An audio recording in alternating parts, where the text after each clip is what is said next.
బనగానపల్లె మండలం పలుకూరుకు చెందిన జేకేఆర్ సంక్షేమ సంఘం అధ్యక్షుడు జేఎస్ఎస్ బ్రహ్మానందచారికి పొద్దుటూరు పట్టణానికి చెందిన మనం ఫౌండేషన్ అధ్యక్షుడు లాయర్ చక్రవర్తి పద్మ ప్రతిభా పురస్కారం ఇవ్వడం జరిగినది. ఈ పురస్కారం ఇచ్చిన సందర్భాన్ని పురస్కరించుకొని స్థానిక రామాలయం నందు బాల సరస్వతి భజన మండలి అధ్యక్షుడు బాల హనుమంతు పూజారి శ్రీనివాసులు బ్రహ్మానందచారిని ఘనంగా సన్మానించడం జరిగినది. అందరికీ నమస్కారం.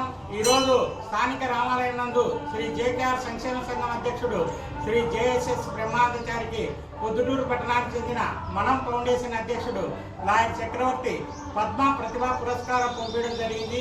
ఈ సందర్భంగా బాల సరస్వతి భజనా మండలి అధ్యక్షుడు బాల హనుమంతు పూజారి శ్రీనివాసులు ఇక్కడికి వచ్చిన వారందరూ బ్రహ్మానందచారిని సన్మానించడం జరిగింది.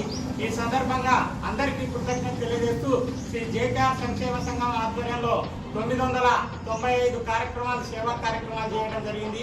ప్రజల విద్య, ఆరోగ్య, చైతన్యానికి సంబంధించిన కార్యక్రమాలు పూర్తి చేయడం జరిగింది. ఈ సందర్భంగా నాకు ఈ పురస్కారం ఇచ్చిన చక్రవర్తి గారికి, నన్ను సన్మానించిన బాలహనుమంతు పూజారి శ్రీనివాస గారికి, ఇక్కడికి వచ్చిన మీ అందరికీ పేరు పేరున కృతజ్ఞత తెలియజేస్తున్నా. మీ అందరినీ అభిమానించే మీ బ్రహ్మానందచారి, సామాజిక సేవ భగవంతుని సేవ అని చేస్తున్న బ్రహ్మానందచారికి ఇటువంటి పురస్కారం పద్మ ప్రతిభా పురస్కారం రావడం చాలా సంతోషమని మీ బ్రహ్మానందచారి కృతజ్ఞతావందనాలతో